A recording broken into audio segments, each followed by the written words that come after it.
Hi friends, ನಮಸ್ಕಾರ. Day 3 ಯೋಗಕ್ಕೆ ಸ್ವಾಗತ. ದಿನ ಯೋಗ ಮಾಡಿ ರೋಗ ತಡೀರಿ. ಬನ್ನಿ, ಲೈಟಾಗಿ ಜಾಗ್ ಮಾಡಿ, 5 ಮಿನಿಟ್ಸ್ ಲೈಟಾಗಿ ಎಕ್ಸಸೈಸ್ ಮಾಡ್ಕೊಳ್ಳಿ. ಈ ಥರ ನೆಕ್ಸ್ಟು ನಿಮ್ಮ ಪಾದಗಳ ನಡುವೆ ಅಂತರ ಇರಲಿ.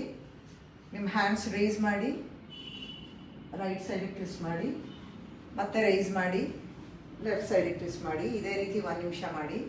ನೆಕ್ಸ್ಟು ನಿಮ್ಮ ಹ್ಯಾಂಡ್ಸ್ ರೈಸ್ ಮಾಡಿ, ಬಲಗಡೆಗೆ ಬೆಂಡ್ ಮಾಡಿ, ಮತ್ತು ಹ್ಯಾಂಡ್ಸ್ ರೈಸ್ ಮಾಡಿ, ಎಡಗಡೆ ಬೆಂಡ್ ಮಾಡಿ. ಇದೇ ರೀತಿ 1 ನಿಮಿಷ ಮಾಡಿ.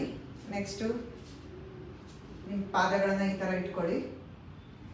ಹ್ಯಾಂಡ್ಸ್ ರೈಸ್ ಮಾಡಿ, 90 ಡಿಗ್ರಿಗೆ ಬೆಂಡ್ ಮಾಡಿ, ಮತ್ತು ರೈಸ್ ಮಾಡಿ, 90 ಡಿಗ್ರಿ ಬೆಂಡ್ ಮಾಡಿ. ಈ ಕಡೆ ಕೂಡ ಅದೇ ರೀತಿ ಮಾಡಬೇಕು. ರೈಸ್ ಮಾಡಿ, 90 ಡಿಗ್ರಿ ಬೆಂಡ್ ಆಗಿ. ಇದೇ ರೀತಿ ಎಲ್ಲ ಎಕ್ಸಸೈಸ್ನು 2 ರಿಂದ 3 ನಿಮಿಷ ಮಾಡಿ. See you all. Take care. Bye. ನಮಸ್ತೆ.